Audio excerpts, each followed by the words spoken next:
Guys, welcome to my channel. और अभी हमारा मई का सेकेंड सैटरडे पड़ा है, तो हम लोग घूमने के लिए निकले हैं। बहुत प्यारी सी लोकेशन में आए हैं, full of nature, in between nature we are.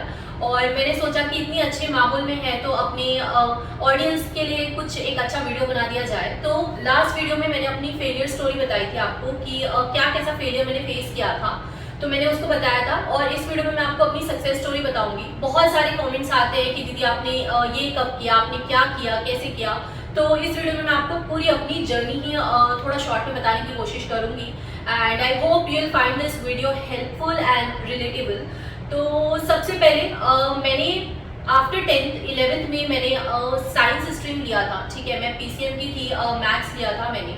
तो 11th 12th मैंने मैथ्स किया है और मेरा मैथ्स अच्छा था उस टाइम पे। ठीक है, मुझे बहुत मज़ा आता था डिफरेंशिएशन, इंटीग्रेशन सब सॉल्व करने में। तो मैं एक मैथ्स बैकग्राउंड की स्टूडेंट थी। उसके बाद मैं क्लैट की कोचिंग के लिए गई थी। कुछ वक्त के लिए क्लैट की कोचिंग किया था, बहुत अच्छे से नहीं हो पाया था और मेरा क्लैट में हुआ भी नहीं था। तो मैं वही मुझे मैथ्स में इंटरेस्ट था और ये सब्जेक्ट्स में भी इंटरेस्ट था, तो मैं क्लैट के लिए गई थी, लॉ का जो होता है, लेकिन फिर उसमें नहीं हुआ। फिर मैं कॉमर्स में आई। उसके बाद मैंने बेसिकली ग्रेजुएशन में अपना सब्जेक्ट बीकॉम किया। मैंने ग्रेजुएशन बैचलर ऑफ कॉमर्स किया। ठीक है, अपने ही होम टाउन से, जहाँ मेरा होम टाउन है, मैं वहीं से ही लोकल किया। फिर फाइनल ईयर, मतलब सेकेंड ईयर से ही ऐसा था कि कुछ तो करना है, कुछ तो करना है, बिकॉज क्लैट में भी हुआ नहीं था मेरा। तो मुझे ऐसा था कि क्या करूँगी मैं आगे। सब लोग ही वो एक फेज में चल रहे होते हैं ना, जहाँ पे एकदम आप कंफ्यूज होते हो और ऐसा फील कर रहे होते हो कि क्या होगा आगे, पता नहीं है। और गर्ल्स में तो गर्ल्स के घर में तो शादी का बहुत ज़्यादा इशू रहता है। और मैं जैन हूँ, तो हमारे यहाँ तो शादी बेसिकली 23-24 में मतलब हो ही जाती है। बहुत रेयरली आप देखोगे कि 26-27 भी गया है। तो मुझे ऐसा था कि मुझे भी शादी भी नहीं करनी है, पर मैं क्या करूँ। अब अगर मैं खुद से कुछ नहीं करूँगी तो फिर फैमिली तो ऐसा बोलेगी ना कि एज हो रही है तो शादी करनी है। और जबकि मैं ग्रेजुएशन के फर्स्ट ईयर में थी, तब से मेरे फादर ने बोलना स्टार्ट कर दिया था कि 23 की होगी तो शादी कर देंगे। तो मुझे वो चीज़ थी, वो चीज़ एकदम हॉन्ट करती थी कि मुझे नहीं करनी शादी, तो मुझे कुछ और करना है। फिर मैंने ऐसे रिसर्च किया, जैसा अभी आप लोग करते होगे बहुत लोग, या आप लोग भी इससे निकले होगे। तो फिर मैंने बहुत रिसर्च किया, क्या करूँ। एसएससी में बहुत इंटरेस्ट आ रहा था, पीएससी यूपीएससी में भी इंटरेस्ट आ रहा था, लेकिन फिर अपन उसमें डर जाते हैं ना, पहले से कुछ अचीव नहीं किया होता कभी, तो एकदम डर जाते कि यार ये कैसे होगा। बिल्कुल नहीं लग रहा होता है कि ये होगा, और इसलिए तो चूज़ भी नहीं करते। मैंने तो बेसिकली नहीं चूज़ किया कि मैं पीएससी यूपीएससी कर पाऊंगी। और एसएससी का था, एसएससी अच्छा लगा, बट एसएससी का बहुत सुना था उस टाइम पे। यूट्यूब में जहाँ सर्च करूँ यही था कि रिजल्ट का बहुत इशू आता है, टाइमिंग का बहुत इशू आता है। तो एसएससी भी मैंने हटा दिया आउट ऑफ ऑप्शन। रेलवे मुझे उतना इंटरेस्ट नहीं आ रहा था कि मैं रेलवे के एग्जाम दूँ। मुझे ऐसा बैंक में बहुत स्पार्किंग लग रहा था कि मैं बैंकिंग करूँगी, बैंक में इंटरेस्ट आ रहा था मुझे। तो फिर मैंने चूज़ किया कि बैंकिंग ही करेंगे। ठीक है, तो सेकेंड ईयर तक बेसिकली फिर मैंने अपना मन बना लिया था, सेकेंड ईयर के एंड तक, कि मुझे बैंकिंग करनी है।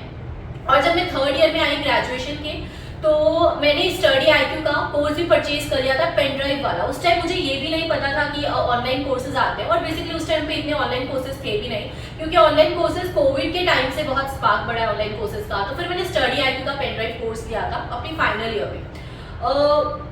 बोलना तो नहीं चाहिए, बट मुझे उससे उतना ज़्यादा हेल्पफुल नहीं लगा मुझे वो। ठीक है, मुझे उतनी ज़्यादा हेल्प नहीं मिली। बहुत ऐसा था कि उसमें जो रिकॉर्डेड वीडियोस थे, एक पेन ड्राइव में आपको रिकॉर्डेड वीडियोस मिलते हैं, लाइव क्लासेस और अपडेटेड वर्जन्स नहीं मिलते हैं। तो उसमें यही था कि मतलब 2017 के 2015-16 सबके वीडियोस उसमें थे। मतलब कुछ समझ नहीं आ रहा था कौन सा पढ़ना है, कौन सा नहीं पढ़ना है। कुछ वीडियोस उसमें एसएससी के भी डाल दिया था, तो मेरे लिए उतना हेल्पफुल नहीं था स्टडी आईक्यू का कोर्स। उसके बाद मैंने वापस थोड़ा स्ट्रगल किया, यहाँ वहाँ ढूंढा, अड्डा में पहुंची, अड्डा का मॉक टेस्ट लिया। ऐसा करते करते बहुत सी स्ट्रगल मैंने की। ठीक है, तो फिर अड्डा पे पहुंची, अड्डा का मॉक टेस्ट लिया। मॉक टेस्ट से ही प्रैक्टिस करती थी और जितना स्टडी आईक्यू से पढ़ा था उसी से ही बनाती थी। पता भी नहीं था कि यूट्यूब में दूसरी क्लासेस भी होती है। फिर अड्डा के ही कोर्स देखना चालू की, अड्डा से पढ़ना स्टार्ट की। सच बताओ तो रीजनिंग में उतना हेल्पफुल नहीं लग रहा था मुझे अड्डा का। रीजनिंग में उतना ज़्यादा मुझे उससे आ नहीं रहा था कि मैं उससे अच्छे से कर पाऊंगी। और ऐसा ही कि मैं क्लैट के टाइम पे बिना क्वांट और रीजनिंग ये सब पढ़ चुका है, तो मेरे को वो बेसिक आता था। मुझे इतनी दिक्कत नहीं हुई इसलिए कि पजल को कैसे सॉल्व करना है, कैसे अप्रोच होनी चाहिए पजल की, मुझे ये सब में उतना दिक्कत नहीं हुई। लेकिन ये था कि टाइम मेरा कम नहीं हो पा रहा था, मेरा टाइमिंग का बहुत इशू चल रहा था उस टाइम पे। और हाँ, मार्क्स भी, परसेंटाइल कुछ अच्छा आ नहीं रहा था, लेकिन यही था कि मुझे पढ़ने में दिक्कत नहीं आती थी। फिर अड्डा से मैं ऐसे स्विच करते करते यूट्यूब में और ढूंढते ढूंढते मैं अनअकैडमी पे पहुंची। ठीक है, अनअकैडमी के टीचर्स को देखी, तो ऐसा करते करते फिर प्रैक्टिस मॉक परचेज किया, प्रैक्टिस मॉक के मॉक्स अच्छे लगे, फिर स्मार्ट किया परचेज किया, ऑलीवुड के तो फ्री वाले दिए, ऑलीवुड मैंने परचेज नहीं किया कभी, मुझे थोड़ा महंगा लगता था। तो हाँ, बेसिकली यही था कि फिर मेरा 2021 में मेरा ग्रेजुएशन ओवर हुआ। 2017 में मेरा 12th ओवर हुआ, 2018 मैंने ड्रॉप लिया, फिर 2019 से लेके 2021 तक 3 साल ये मेरा ग्रेजुएशन हो गया। मुझे पता था मुझे आगे पीजी वगैरह नहीं करना, और अगर मैं पोस्ट ग्रेजुएशन कर लेती तो उसके बाद तो पक्का से मेरी शादी हो जाती, तो मेरे को पीजी करना ही नहीं था। ठीक है, मैं सोची जॉब ही लेना है इसके आगे। तो आफ्टर 2021 में मेरा फाइनल ईयर हुआ, जो कि सब कोविड में निकला ऐसे। तो मैं कोविड के टाइम पे वैसे उतना कोई भी नहीं पढ़ रहा था। ठीक है, सब बहुत अलग ही डिप्रेशन वाले जोन पे रहते थे, किसी को भी घर में रहना पसंद नहीं था, तो सेम मेरे साथ था। तो कोविड के टाइम पे उतना तो मैं पढ़ नहीं पाई, पर थोड़ा बहुत स्टडी IQ के कोर्स से उस टाइम पे करती थी। तो आफ्टर 2021 मैंने SBI PO और IBPS PO दिया था। मुझे ये था कि मुझे PO की ही जॉब चाहिए, मुझे PO का ही चाहिए, ऑफिसर लेवल का। तो IBPS PO SBI PO दिया 2021 के बाद, और IBPS PO का प्री क्लियर हो गया था। SBI PO का प्री क्लियर नहीं हुआ था, 3 मार्क्स से रह गया था। ठीक है, फिर IBPS PO के बाद प्री के बाद मैं मेंस कराई, और उसका मेंस मेरा 5 मार्क्स से रहा था। तो जब IBPS PO का मेंस मेरा 5 मार्क्स से रहा था, तो मुझे एक कॉन्फिडेंस आया कि यार बस कट ऑफ 5 नंबर से रह गया। एक तो मैं जनरल कैटेगरी से हूँ, तो मुझे ऐसा लगा कि इस साल मैं वापस अच्छे से पढ़ूंगी तो मेरा हो जाएगा। ठीक है, तो फिर मैंने after SBI PO IBPS PO दिया, और उसी साल 2022 में, पिछले साल RBI असिस्टेंट आया था, तो RBI असिस्टेंट दिया था। वो तो उसी टाइम आ गया था, फरवरी मार्च में, तो उस टाइम कोई बहुत अच्छे से तैयारी नहीं हुई थी, तो RBI असिस्टेंट का प्री मेरा रह गया था, उसमें भी 5 नंबर से प्री ही रह गया था, मेंस देकर नहीं आई थी। और यही था। और RBI ग्रेड बी में भी मुझे काफ़ी इंटरेस्ट था, पता था पहले से वो काफ़ी हाई लेवल का है, तो मैं उस लेवल की तैयारी नहीं करी थी। लेकिन RBI ग्रेड बी का भी मैंने लास्ट ईयर दे दिया था एग्जाम, और उसका प्री तो 15-20 नंबर से रह गया था, उसका प्री तो अलग लेवल पे आता है। ठीक है, लेकिन फिर भी वो भी देख के ऐसा लगा कि यार RBI ग्रेड बी भी एक दिन हो जाएगा, इसको मुझे करना तो है। अभी भी विजन बना हुआ है उसका, अब देखते हैं हाउ इट गोज।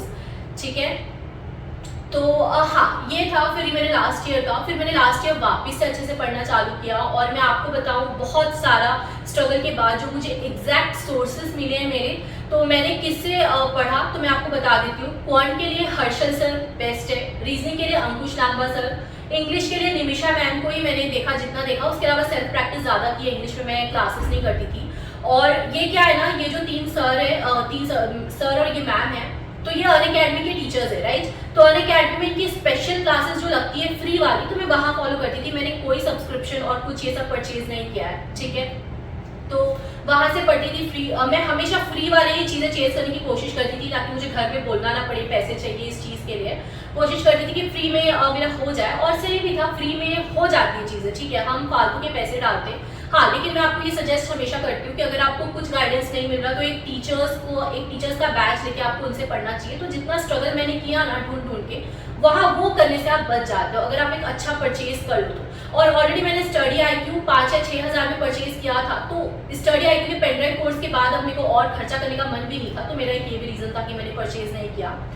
फिर हाँ, तो मैं आपको बताई इंग्लिश का, क्वांट का, रीजनिंग का, और करंट अफेयर्स के लिए अभिजीत मिश्रा सर। ठीक है, ये 4 चीज़ें, ये 4 टीचर्स बेस्ट है सारे, ये 4 सब्जेक्ट्स के, और आप इनको फॉलो कर सकते हो। इनके अलावा अगर किसी दूसरे टीचर्स को फॉलो करो, उधर से रिजल्ट मिला है, तो बिल्कुल उनको फॉलो करो। आप डेडिकेटली जिनको फॉलो करो उन्हीं को करो, बिकॉज आपको रिजल्ट वहीं से मिलेगा।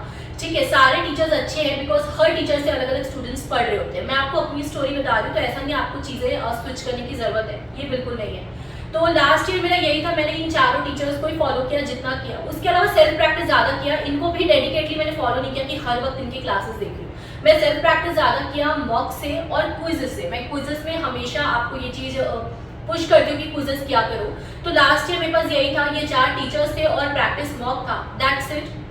सिर्फ और सिर्फ प्रैक्टिस मॉक से प्रैक्टिस किया है, क्योंकि मैंने वही परचेज किया था 700-750 कुछ का। और उसके अलावा ऑलीवुड, गाइडली, स्मार्ट किया, सबके फ्री वाले मॉक्स लगा दी थी। ठीक है, फ्री मॉक्स ही सब में मिलता है, लाइव मॉक्स कंडक्ट होते हैं एग्जाम टाइम पे, तो वो सब तो मेरा रेगुलर का चलता रहता था, वो सब मैं लगाती थी। मैंने जो परचेज किया था वो था प्रैक्टिस मॉक। ठीक है, तो यहीं से मुझे रिजल्ट मिला। लास्ट ईयर का बताऊँ तो मैंने सिर्फ 3 एग्जाम्स फिल किए थे, SBI पीओ, IBPS पीओ और SBI क्लर्क। SBI क्लर्क को कर दिया था बैकअप की तरह, बाकी चाहिए तो मुझे पीओ था। और RRB पीओ मैंने नहीं डाला ये सोच के कि रूरल पोस्टिंग नहीं चाहिए, तो RRB पीओ मैंने नहीं डाला था लास्ट ईयर। हालांकि मुझे अभी उसका रिग्रेट है, मुझे डाल देना चाहिए था एटलीस्ट फॉर्म, बट मैंने नहीं डाला, वही रूरल पोस्टिंग नहीं चाहिए बोल के। तो मेरा IBPS पीओ का प्री हो गया था, मेंस नहीं हो पाया, क्वांट का सेक्शन रह गया है। SBI पीओ का प्री और मेंस हो गया था, इंटरव्यू देकर आई थी और इंटरव्यू नहीं हुआ था, और मेंस भी इवन लेकिन मार्जिन से ही निकला था। तो बहुत अच्छा परफॉर्मेंस नहीं था, बट ठीक है, आई एम सेटिस्फाइड जो भी था। इस साल वापस मेहनत करेंगे। और अल्टीमेटली मैंने जो बैकअप के लिए रखा था SBI क्लर्क, मेरा उसी में सिलेक्शन हुआ और मैं अभी उसी में पोस्टिंग हूँ। और जैसा मैंने बताया कि अभी वीकेंड है, हम लोग घूम रहे हैं। आई होप कि आप लोग को भी ये सब दिन देखने को मिले, बिकॉज इसका मजा ही अलग है, ठीक है। और अभी हमारी 25 तारीख को सैलरी आने वाली है, तो मैं सैलरी स्लिप डेफिनेटली शेयर करूंगी, आप लोगों को जानना है, आई नो, ठीक है, आप लोग वेट कर रहे हो। इतनी थी मेरी जर्नी। हो सकता है कि ग्रेजुएशन के बाद मैंने 1 साल में एग्जाम निकाल लिया हो, 1 साल में मुझे एक छोटी सक्सेस मिल गई हो, बट ऐसा है कि उसके पहले ना मैंने बहुत सारे फेलियर्स, बहुत सारे टॉर्चर्स और बहुत सारी चीज़ें फेस की है। और एज अ गर्ल आपको एक्स्ट्रा में चीज़ें, एक्स्ट्रा में बॉन्डेज, एक्स्ट्रा में आपको एक रिस्ट्रिक्शंस मिल जाता है, ठीक है। तो वो भी फेस किया है और बहुत डिटेल में अब बताना भी नहीं चाहती हूँ, बिकॉज सबका अपना इशू होता है, ठीक है। लेकिन हाँ, गर्ल्स को ये ज़रूर बताना चाहती हूँ, क्योंकि मेरे पास कमेंट्स आते हैं, मैसेज आते हैं टेलीग्राम में, तो यही है कि बोलती है लड़कियां कि बहुत सी तकलीफें वो फेस कर रही हैं, बट यही बोलूँगी कि आप फेस कर रहे हो तो आप उतने स्ट्रांग हो, आप उतने स्ट्रांग और बनते जा रहे हो। तो मतलब प्राउडली फेस करो अगर आप कुछ भी फेस कर रहे हो, ठीक है। और बिल्कुल इस चीज़ को, विजन को रखो अपने आप में, कि अपने माइंड में रखो ये विजन की एक दिन आप अचीव कर रहे होगे, और जहाँ मैं हूँ आप वहाँ होगे, इवन मुझसे भी आगे होगे, ठीक है। बिल्कुल ये नहीं सोच के डिमोटिवेट होना है। और बॉयज़ को भी अपनी तकलीफ आती है, ऐसा नहीं है बॉयज़ को नहीं आती। मैं एक लड़की हूँ तो मैं लड़की को थोड़ा ज़्यादा समझ पा रही हूँ, इसलिए मैं गर्ल्स का थोड़ा बोल दिया, बट बॉयज़ को भी बहुत तकलीफ आती है, ठीक है। तो आप लोग भी लगे रहो। इवन बॉयज़ को ऐसा है कि फाइनेंशियल प्रेशर भी आता है कि आपको तो अर्न करना ही है, फैमिली को चलाना ही है, तो उन पर थोड़ा एक्स्ट्रा बर्डन आता है। तो आप लोग भी अच्छा कर रहे हो, सब कंटिन्यू करो। और हाँ, और मुझसे रिलेटेड आपको जो भी मेरे कमेंट्स आते थे, मैंने आपको सारा आंसर कर दिया है। कुछ लोगों को ये भी जानना था मैं अभी कितने साल की हूँ, तो मेरा बर्थ डेट 2000 का है, तो मैं अभी 23 साल की हूँ, ठीक है, 23 ईयर्स की हूँ। और मुझे लगता है कि अभी काफ़ी टाइम है मेरे पास अच्छे से पढ़ने के लिए, तो मैं आगे डेफिनेटली कोई बड़ा एग्जाम क्रैक करने का सोचूंगी। और इवन अभी तैयारी करने की भी कोशिश कर रही हूँ। जॉब के साथ इजी नहीं हो पाता है, बट आई एम ट्राइंग कि साथ में हो जाए, ठीक है।